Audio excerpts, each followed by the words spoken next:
So first of all, I just want to say welcome to everybody who is joining us. We are so excited to have you here, and we're really excited to bring you this webinar on a topic that I'm sure is large on everybody's mind as we're heading into the application season.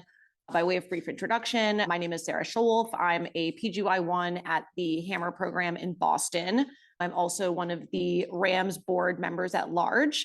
And we're so excited, both RAMS and the SAEM Education Committee in partnership with CORD, to bring you this webinar, really highlighting the changes that have been made in the EM application process for this season, and hopefully to answer all of your burning questions about that transition. I am very excited to be joined by Dr. Kendrick Lim, if he wants to go ahead and introduce himself as well.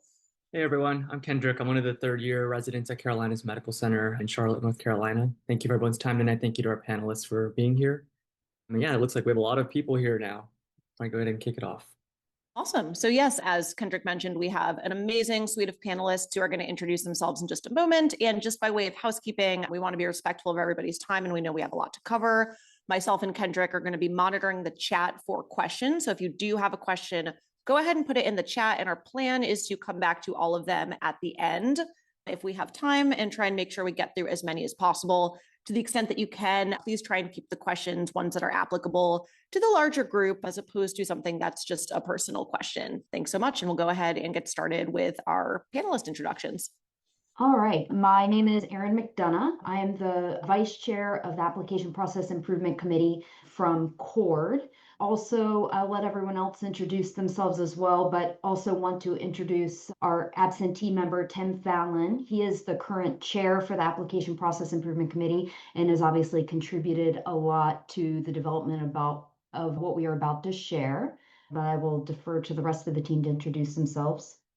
Thanks, Erin. Yeah, we'll talk a little bit more about what APIC means because that might be unfamiliar to a lot of you. But my name is Lisa Smith. I am the immediate past chair of APIC before Tim, and also the clerkship director and associate program director at UMass Bay State. And I'm Liz Worley. I am core faculty and the previous program director at Penn State Health at Hershey Medical Center in central Pennsylvania.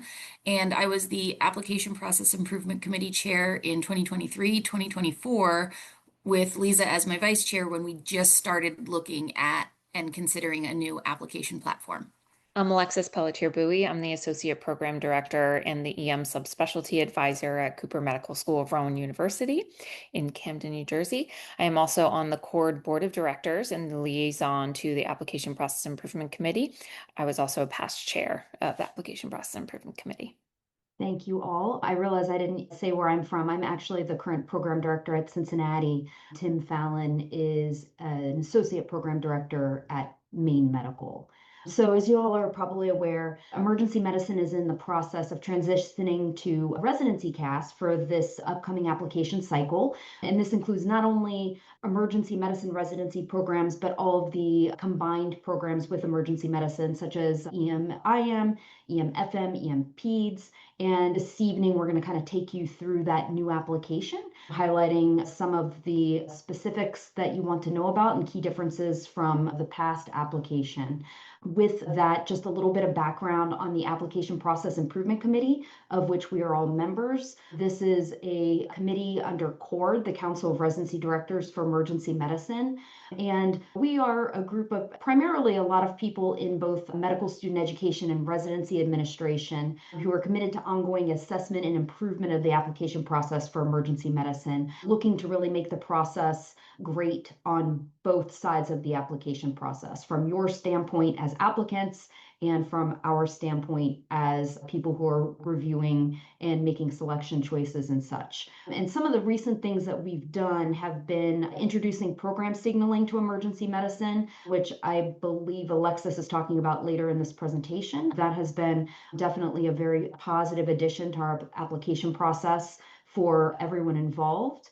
And then we have, through representation and collaboration with the AAMC and ERAS, we've provided updates on application and match data, including demographics, which have really helped offer evidence-based guidance to both applicants and programs and advisors of applicants throughout the application cycle. And then we were also drivers of guiding the emergency medicine community on virtual interviewing in response to the COVID pandemic, and then continuing to provide best practice guidelines for the application season that we always encourage our programs to follow to make it an equitable process. So the other thing I'd like to say is I think that for a lot of people, the transition from ERAS to ResidencyCAS seemed very sudden, and people didn't really understand kind of where it came from, but it was actually the result of 2+ years of behind the scenes work by a lot of members of the APIC and a multidisciplinary working group, including representation from all of the organizations in emergency medicine.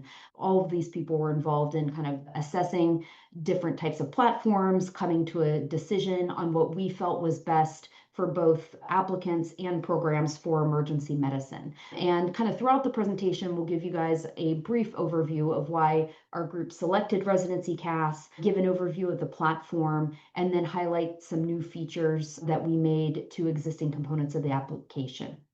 All right, with that in mind, let's start talking about ResidencyCAS. As background first, you have to realize that ERAS has been the default platform for managing residency applications since 1995. And prior to the supplemental application of 2022 and 2023, there had been no major updates since 1995. And then that's why it really became such a shock to us and the larger MedEd GME community when OB-GYN announced their departure from ERAS for this past application, the 2024-2025 application cycle. Now, OB-GYN was not the first specialty to do this. Plastic surgery had actually started breaking away a few years ago, but OB-GYN was definitely the largest specialty to do it, and when they did it as a specialty-wide initiative, kind of all or nothing.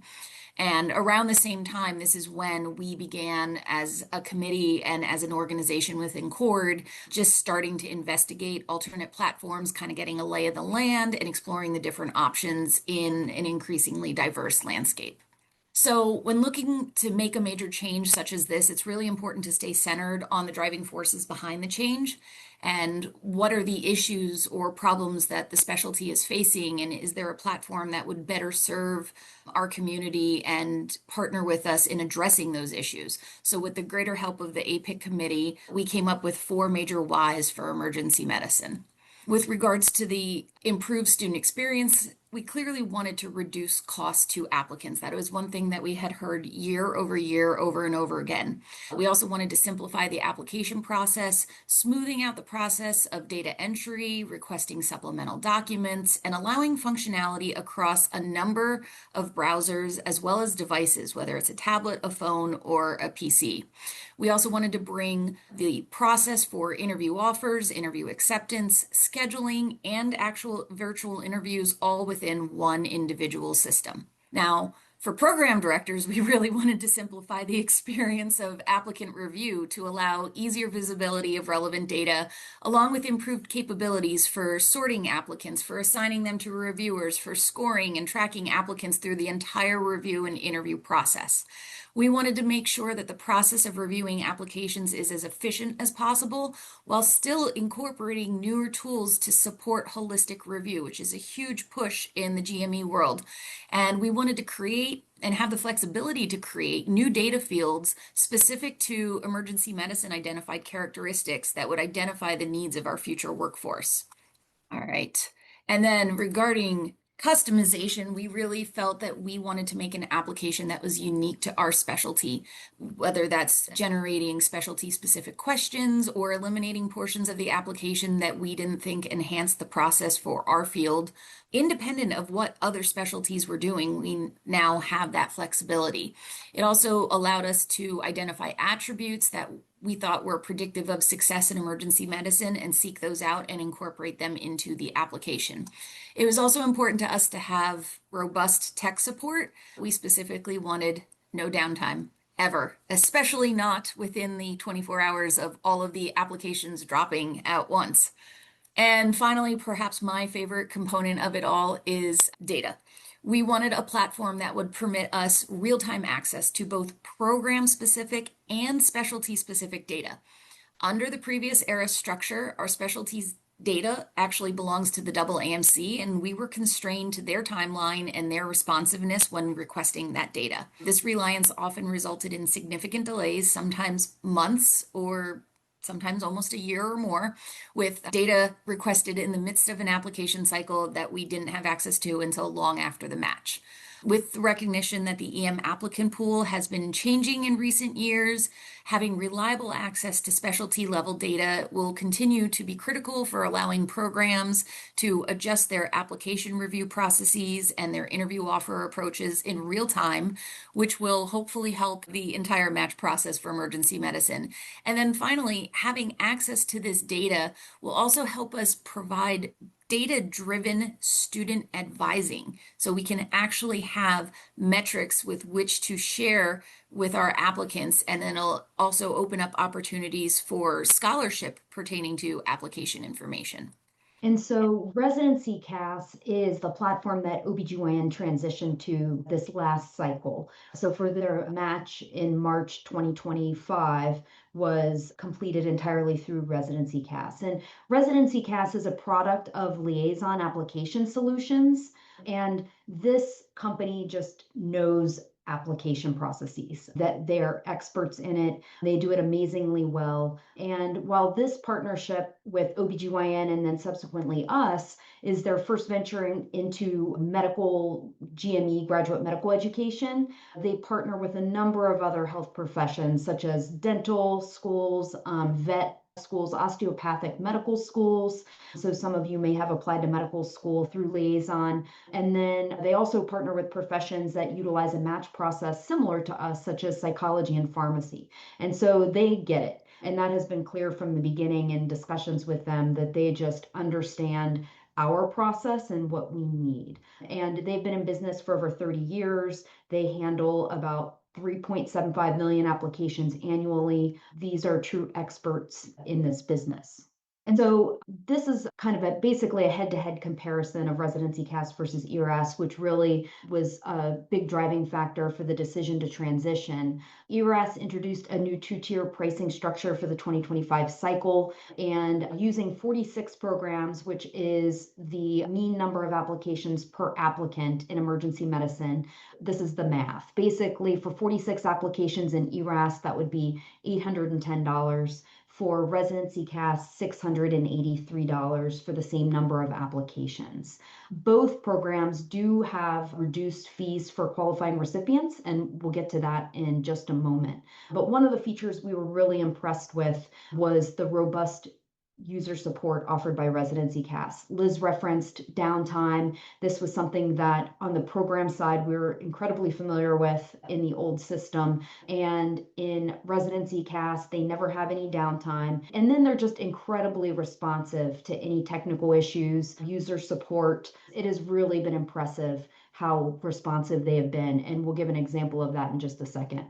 With ResidencyCAS, the other big advantage is the ability to customize. In the old system, it was really kind of a one-size-fits-all for the most part for all specialties, and every specialty has their own needs and desires and kind of nuances. And with ResidencyCAS, the expectation is that we would customize to our specialty, and we can make changes to this application that best suit emergency medicine. And OBGYN does whatever they want to do for their specialty. And that was a really big advantage for us. And the other important thing that you will note here is that we're still interfacing with the NRMP. There had been some rumors that emergency medicine was leaving the match. That's absolutely not true. The NRMP partners with ERAS, they partner with Central App, they partner with ResidencyCAS. And so emergency medicine applicants would still enter their rank list into the NRMP just as they would previously.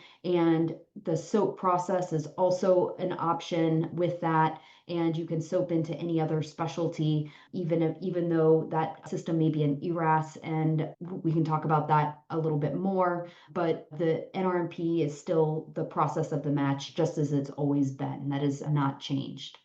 And this slide gives you kind of the general guidance for registering for ResidencyCAS. For US students, You'll get an individual link to activate your account through your dean's office. The QR code on the left, I'm right and left deficient here. I guess it's the left as you're looking at the screen. That will take you to a page that gives instructions for Canadian students to register for ResidencyCAS. And then the QR code on the right will link to ECFMG for instructions on how to place a residency application support form to complete, after which the ECFMG will then authorize you to use ResidencyCAS. So US students, Dean's Office, Canadian students, QR code on the left, IMG's QR code on the right.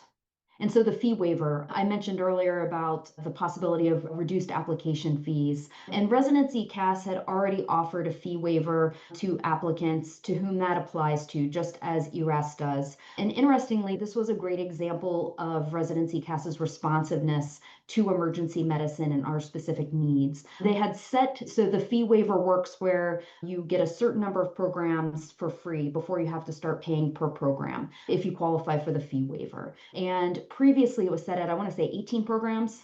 Yeah, because that was basically a number that fit OBGYN based on the number of signals and such that they use, which I won't get into. But so ResidencyCAS came to us saying we offer a fee waiver for up where the fees are waived up to 18 programs and then applicants would pay thereafter. But for us, that number worked better at 30. And so we said this is kind of more consistent with the kind of first tier of number of applications that our applicants are applying to, or number of programs that applicants are applying to. And we feel like 18 is too low based on the application patterns for emergency medicine. And they kind of went back to their team, and within, I think it was about a week, had come back to us saying, no problem. The fee waiver is now good for 30 free programs and then paying per program thereafter that you apply to, which was just really impressive that they were that responsive to our needs. So with that in mind, we're going to actually start talking about the application itself. This is pretty much what your homepage will look like when you log into the ResidencyCAS applicant portal. You can see on the right side that there are 4 different boxes or quadrants to the application. And we'll move through each of these quadrants today and highlight some of the things that are new, as well as some things that might be a little different from prior years. The first quadrant is pretty straightforward. It covers your personal demographic information, so should be pretty easy peasy. However, one thing in this quadrant that is new that we added is the geographic connection section, which is a hybrid of hometowns as well as geographic preferences, which I'm going to go into in a little bit more detail right now. So for a little bit of background, the term geographic preferences was a feature that was added by ERAS to the supplemental application and then into the updated application starting in 2023. This optional section allowed applicants to select up to 3 U.S. Census divisions where they had preference for training, along with a short explanation behind that preference. Or they could also select no preference, and again, explain that preference or lack of preference. But I want to mention here that programs were not really necessarily thrilled with the U.S. Census divisions, but kind of had to start somewhere. The distribution of states did not necessarily make sense to everyone, and the distribution of programs within each of these divisions is definitely not proportional to the number of programs that we have in the country. And perhaps more importantly, we saw this impact on applicants, which we'll go into more detail momentarily. On the bottom of the slide here on the right, you can see the schema for the application. If an applicant had a division or setting preference, a program would see it very clearly noted on their application along with the applicant's explanation. If an applicant chose a different division or just elected to skip the question altogether, the program would see nothing in that part of the application. However, if an applicant did not have a division preference, the program would see no preference and the applicant's explanation. Now, this was what we had specifically as APIC and as CORD, we had advised that applicants choose this feature. And then they give an explanation that tells the programs about their lack of preference. Maybe that applicant grew up with military parents and they were happy at any location across the country. Or maybe they really just wanted to train at a place that had a strong training or a fellowship in a certain field, such as toxicology, and they didn't care about the geographic region. So we thought that made sense, and that's what we advised students. But then something kind of backfired. What we saw from the data actually ended up proving very concerning for our applicants. For those applicants who noted no geographic preference, they were actually getting far lower interview offers and around the same rate as applicants where their geographic preferences did not align with the program's location. For this reason, we elected not to include geographic preferences in our new and updated application with ResidencyCAS. However, we did want to allow applicants to communicate locations to which they had a particular affinity or connection and would feel happy and supported at during residency. We know some of this information can be found or at least inferred elsewhere in the application, but it's not always evident.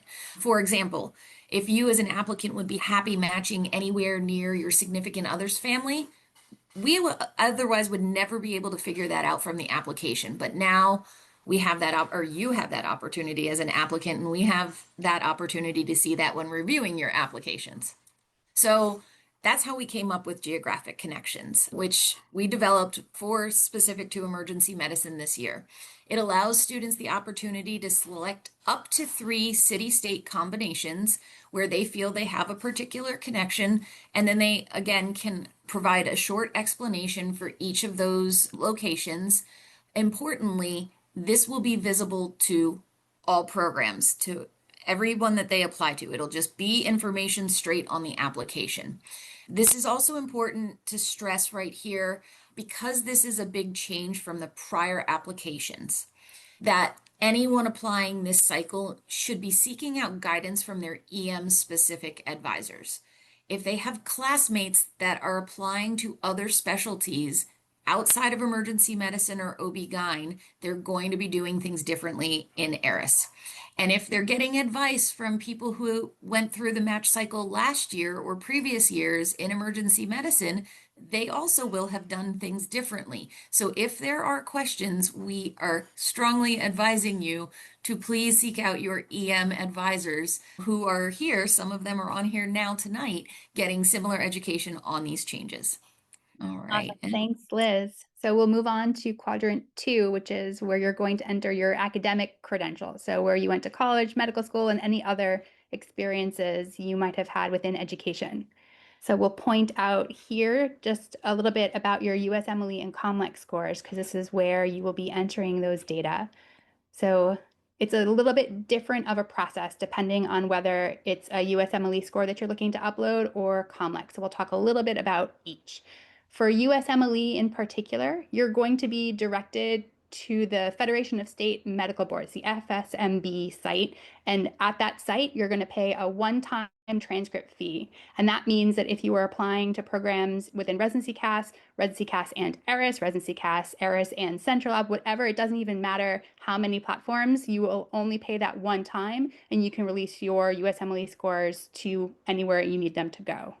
If you have your USMLE and or COMLEX scores available in time for file review by October 1st, that's ideal. So we would hope that you would be able to release those scores in time for that initial review, but we know sometimes schedules don't allow, or you had to sort of push back the timing of your test and it's not available. That's okay. You can still go back even after you've submitted your application and re-request your scores when they do come in, and you're not going to have to pay again. So for USMLE, it's that one-time fee at the FSMB.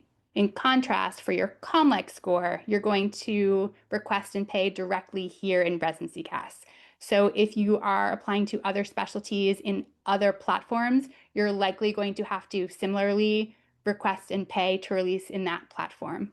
What I'll say though is that last year for OBGYN, MBOME kept track of all of this, and any applicant who ended up paying more than once were reimbursed one of those fees. So they were made whole.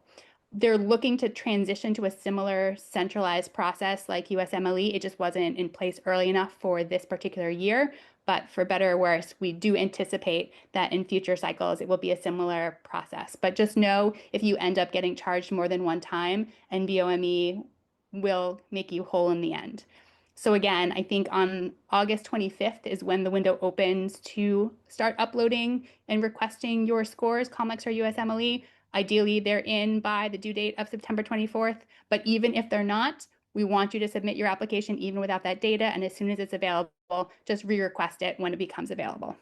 Next, a little word about interruptions in medical school education. So this is where you'll enter anything that would explain gaps in that timeline of your medical training. So for those interruptions, you're going to choose a general reason and a time frame for that interruption.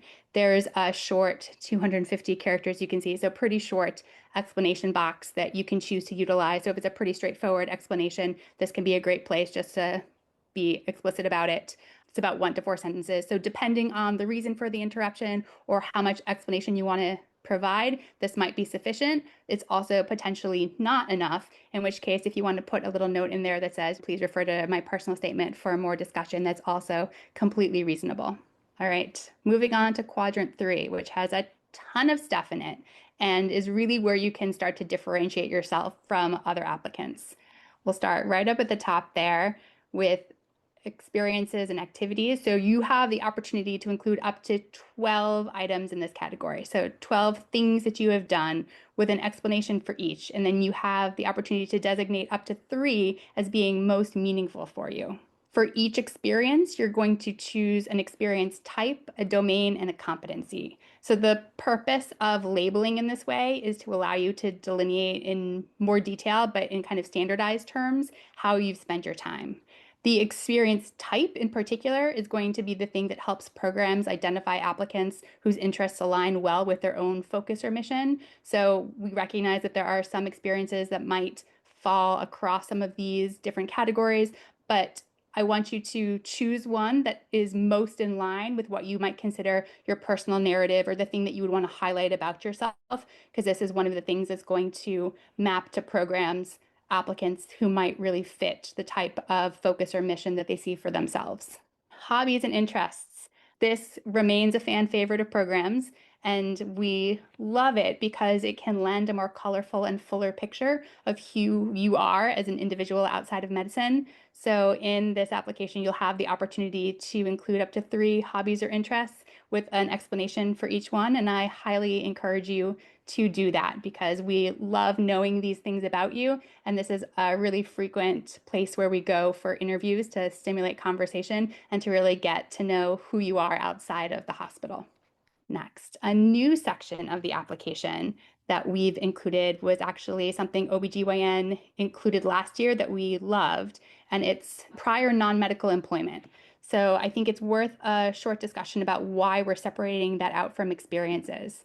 So we know that historically, applicants often didn't include jobs that they had in the past if they didn't closely relate to medicine. And for a variety of reasons, often, right, if they were making editing decisions because they were limited to a certain number of experiences, they might have edited out the non-medical experience and replaced it with something more medically adjacent, even if that medical experience had much less of an intensity or a shorter duration, right? But because it had that medical association, they thought it was going to be more valued, or they just didn't think that the non-medical employment was pertinent. But as a reviewer of applications, we know that lots of programs find this information incredibly valuable, right? There are lots of skills in, for example, customer service industry jobs that have direct connection to skills that might predict success in EM. So we wanted to make sure that applicants knew that we were specifically interested in this information and give it a landing spot in the application if that was something that an applicant had in their background to share. Another area that you'll notice in quadrant 3 is the optional reflective statement. So this is meant to be similar to the impactful experiences essay, which was something that was included in the update to the ERIS application. It is similar in its intention and in its size. The character limit is about 3 to 5 sentences, give or take. And so the purpose of this is to give you the opportunity to share a unique life experience that may have shaped your journey to this point in your life. I think it's important that we really can't stress enough that this is 100% optional and that programs know that this is not something to expect on most applicants' applications.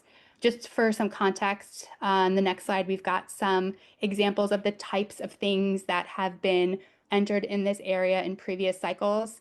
So including things like family background, like an immigrant experience and how that shaped your journey, your financial background going through food scarcity or housing insecurity, growing up in poverty and what that might have done for creating barriers that needed to be overcome, or just in general, other life circumstances that sort of made your journey a little bit more challenging or different, or would give an application reviewer just more context for what it took for you to get to this point in your training. We'll talk a little bit about how this is different in intention from a personal statement. So to be clear, the personal statement is still part of the ResidencyCAS application. We're going to talk about that in a second. But in the past, applicants felt like the personal statement was really the only place where they could share these impactful experiences. And the personal statement is really intended to be very emergency medicine specific, right? Why emergency medicine? Why are you a good fit for emergency medicine? What are you looking for in emergency medicine? Whereas the optional reflective statement was really designed to be a much more general consideration of the context of your journey to this point in your life, not necessarily how it relates to emergency medicine specifically, but truly what we would need to understand about you to put that journey in context. And again, not expected, very optional. The next component I wanted to talk about in quadrant 3 is that personal statement. A personal statement is a personal statement. Relax, it is still not a highly weighted part of your application, but still important. It's going to remain pretty much the same with a couple minor tweaks that we're going to talk about. The thing that we are doing differently this year is actually implementing a character limit for the personal statement. So we've set it to 4,000 characters, which roughly translates to one single space type page. And this was intended to operationalize a cutoff that most programs were already informally instituting. So kind of bringing that hidden curriculum, if you will, into the mainstream and just implementing that hard cutoff for everybody. The other change that's a little bit of a tweak from the prior system is that applicants are going to have one personal statement per specialty. So what that means is that you will write a personal statement and that statement will go to all programs within the specialty of emergency medicine that you've designated. Because in the past, you would have had the opportunity to upload different personal statements to different programs, for instance, and sometimes applicants felt like putting personalized personal statements to different programs would gain them advantage or get them noticed in a positive way. And our feeling was that often didn't really work in the applicant's favor, and we knew it was a place where they were spending a lot of time and effort. So we have taken away even the temptation of doing that by making it a single personal statement per specialty. What I'll note there is that if you were applying to emergency medicine and OB, you'll get a statement for emergency medicine and a separate personal statement that will go to the OB programs. Similarly, EM plus an EM combined specialty, so EM Peds, you will have a personal statement that you'll submit to all of your EM Peds programs and a separate personal statement for all of your EM programs. So it's a single personal statement per specialty. The next section in quadrant 3 I'll point out is the document section. This refers to your photo. You are required to submit a photograph. It does not have to be a professional photograph by a professional photographer, but it does need to appear professional, right? With you in appropriate attire. So ideally, not a selfie, but a nice photograph of you taken by somebody else. Most programs, many programs will probably blind your photo as part of their initial review, but find it incredibly helpful to have it there afterwards to remember who you were and sort of help jog their memory about that interview experience and sort of who it was that they met with. So it's still something that's required. Next is talking about your MSPE or your Dean's letter and your transcript and how to get those from your medical school, which you will do directly through the platform. So when you select this area of quadrant 3, it will automatically upload the contact from whatever medical school you say that you go to, and it will sort of upload initially who that person is, and all you have to do is say request, and it will send that request automatically to the person who is populated as the contact from your school. And so you'll be able to see the status of that request and when those documents populate to your application in real time. So you'll be able to follow that process and know when everything is part of your application. All right, so I have quadrant 4. This is our small but mighty quadrant. So we'll start with evaluations. So we're not going to talk about the importance of SLOs. I think we all know how important they are, but I do want to talk about how you're going to request the letters, whether it's a SLO or a non-SLO. because this is a little bit different than in our prior system. So when you initiate a letter request within ResidencyCAS, you will have to designate whether or not this letter is a SLO or whether it is not a SLO. And when we say a SLO, that includes all types of SLOs. So a SLO that you get from your EM rotation at a residency program, a EM rotation SLO that you may get that does not have a residency program, a OSLO, so that will be an off-service letter of recommendation, so something from internal medicine, general surgery, your EM subspecialty SLOs, so pediatric EM, ultrasound, toxicology, etc. They all count as SLOs. And the reason why this is important is because they will be filled out in the SLO platform. So when you initiate your letter request and you say it's a SLO, then it will send an email to your letter writer that will direct them directly to the Cord eSLO website. Your SLO will be filled out within that website, and then there will be a button there that they can click to send over all the information into ResidencyCAS. Now, if you are asking for a non-SLO, so these are your traditional narrative letters of recommendation, you will designate non-SLO. This will send an email to the letter writer, which will link them directly to the ResidencyCAS letters portal where they can upload a narrative letter. So when might you ask for a narrative letter? This is probably going to be somebody who is a research mentor, somebody that you worked with in a leadership position or that mentored you in one way or another. So really your non-clinical letters will be in this non-SLO format. So that's kind of the distinction there. So how many evaluations do you want total? You can upload up to 4. You can request as many as you want, but you can only upload 4. And of those evaluations, 2 of them should be eSLOs. And when we say eSLOs, those are SLOs from an EM residency program. Now, that may be your home SLO and an away SLO, or if you do not have a home EM rotation, that would be 2 aways. And then you also want at least 1 other letter, but up to 2 other letters. And that can be from any variety of letters here, an EM subspecialty SLO, non-EM, OSLO, or a narrative letter. All right, so that's it for evaluations. Now we're going to move on to signals. All right, so we have not changed our approach this year for emergency medicine. We are sticking with 5 signals, and all of those signals hold an equal weight. We do not have gold and silver like some other specialties. You can only send 1 signal to each program, and we advise you not to signal home or away institutions. These are already very high yield in terms of receiving interviews, and because we have so few signals, we do not want you to waste any signals on those institutions where you've already rotated. The one golden rule is to only signal programs in which you're truly interested. And we're going to talk about a whole bunch of data coming up that is going to help you strategize on where to best allocate your signals, but at the end of the day, you don't want to strategize so much that you're really going to put yourself at a disadvantage. You really, at the end of the day, still want to consider those programs that you want to go to most. All right, so our first set of data here. So this is from this past application cycle, the 2025 application cycle. You can see in red all of our allopathic or MD applicants. That periwinkle color is our osteopathic applicants, and the green is IMG applicants. For each color, the bar graph on the right is the signal to interview conversion rate when that applicant type did not send a signal, and on the left is when an applicant did send a signal. You can see that the interview rates are already very high for allopathic and osteopathic applicants, or pretty high, I want to say. Around 25 to 30% get an interview without a signal. But obviously a signal more than doubles your chance of getting an interview. So a signal is really valuable. But without a signal, you can still get an interview. And this is the big reason why we in emergency medicine have chosen to stick to a lower signal approach, because we want to make sure our applicants still have the opportunity to interview at programs where they do not signal.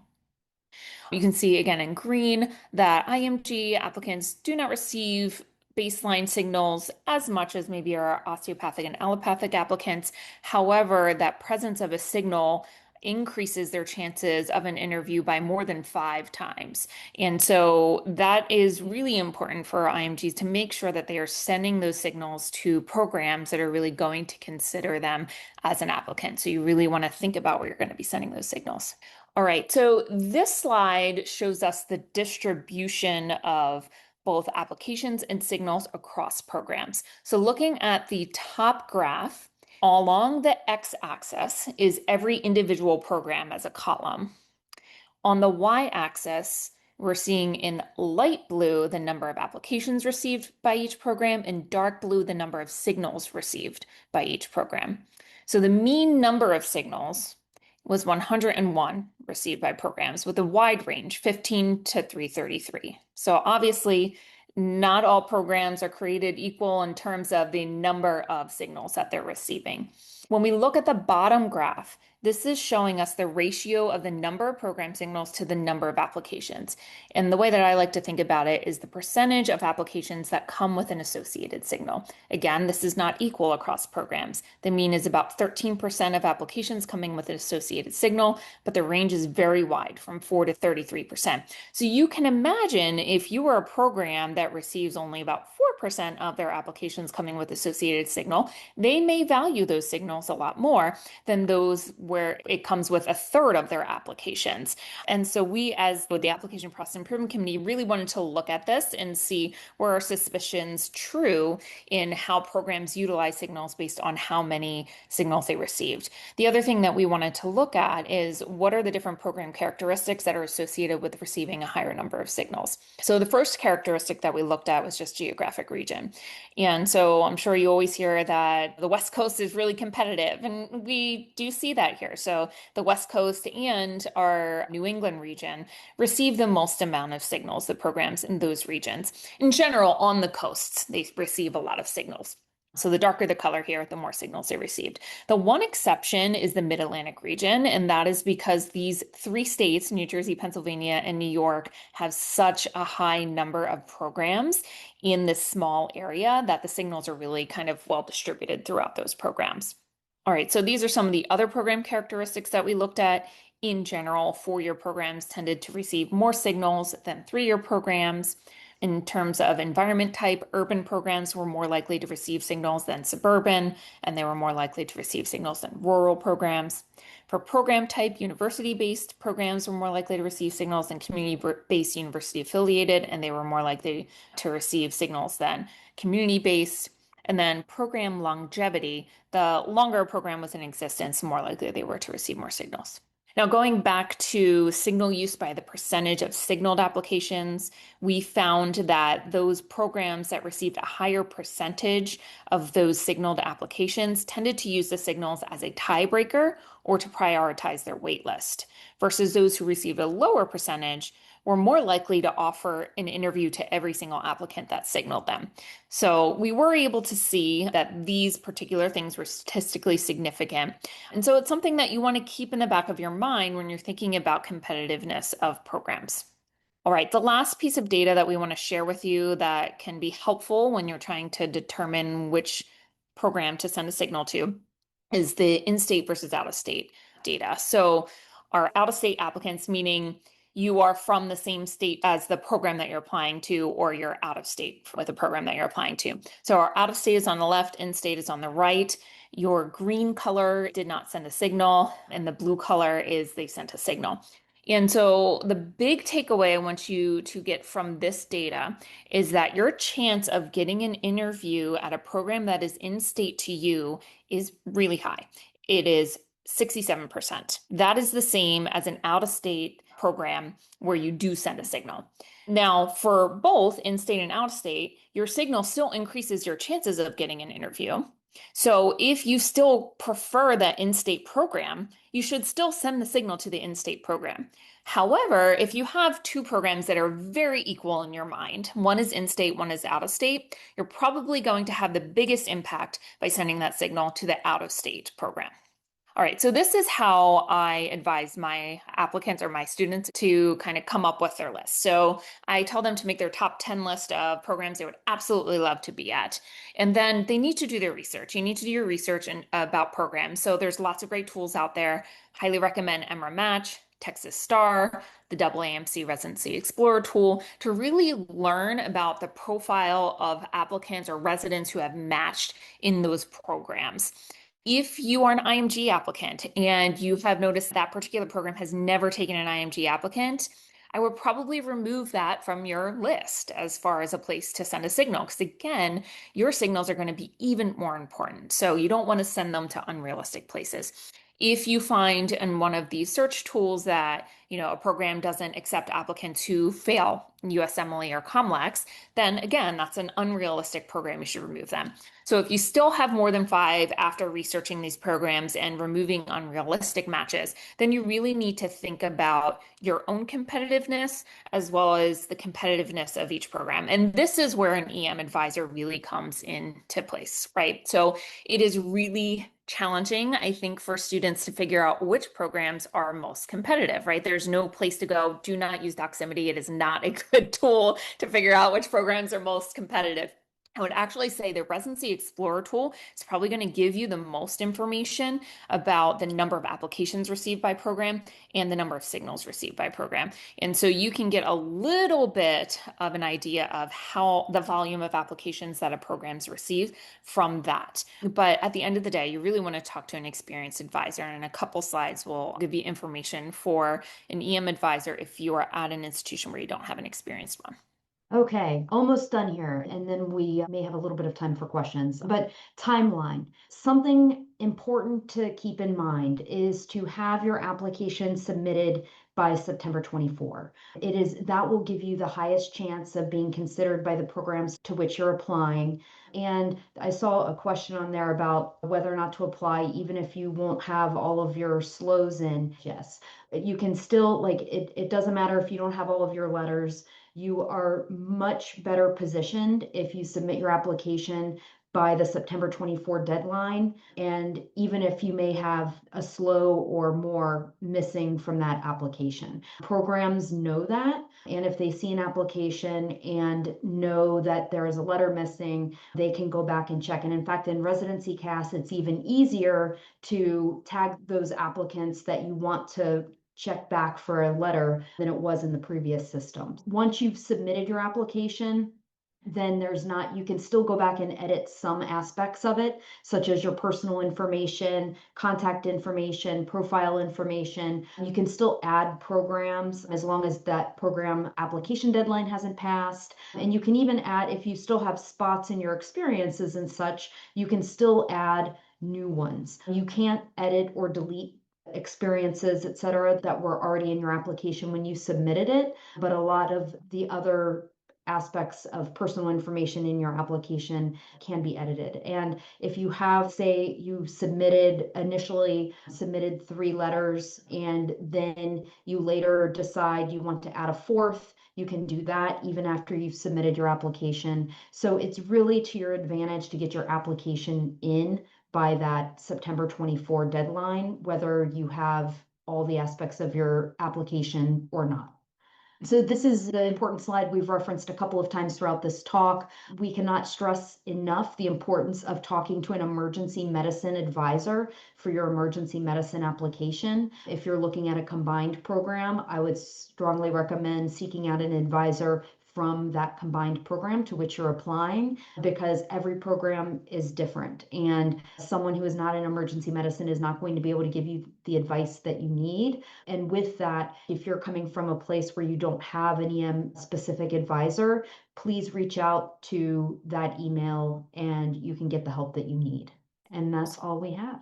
Thank you so much to our incredible panelists. That was super information dense and amazing. So in the interest of time, I'm going to go through and ask a few of the questions that look like they have a few folks who are curious, kind of grouping them together thematically. Again, unfortunately, we don't have the time to address everyone's individual question. The first one I will ask is regarding geographic connections. There was a question as to whether, since all programs will be able to see it, whether this might functionally have a disadvantage on applicants similar to the way that geo preferences did, and also whether it would have the same effect as being in-state RE signaling, or if we'd still need to signal a program within that range of geographic connection. That's kind of a tough one. I think the chance of you getting an in-state interview is not necessarily going to be skewed by your geographic connections, especially with the explanation there.